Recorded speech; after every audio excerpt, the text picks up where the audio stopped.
این در تبلیغات یا ابزار فضای مجازی که برای تبلیغات در جهان استفاده می شود، کفار این را خیلی درست استفاده می کنند برای اهداف خودشون، اون اهدافی که خودشون دارند. اما ما مسلمان ها ببینید توی فضای مجازی چی کار میکنیم. کل اهدافی که انجام میدیم بجز الان میبینیم که بی‌حجابی را ما مسلمان ها داریم تقلید میکنیم از کفار توی فضای مجازی.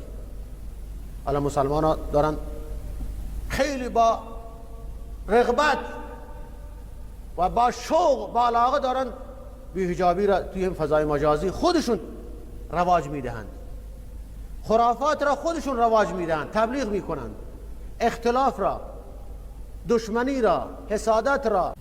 دست جوانا وقتی که این فضای مجازی این ابزار افتاده است، غوغاست از هر نوع. وقتی که گناهی را میبینی اینجا سبحان الله چیا نمیبینی.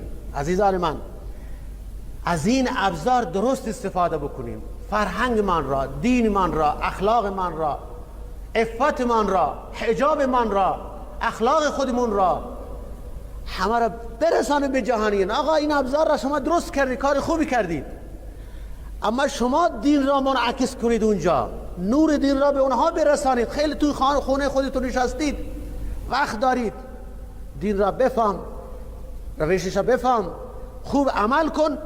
در همین خانه نشستید به اروپا برسان دینت را. نیازی نیست که شمشیر برداری، نیازی نیست که خودتو منفجر کنی، نیازی نیست که اون را بیایید چندین انسان را به کشتن بدهی.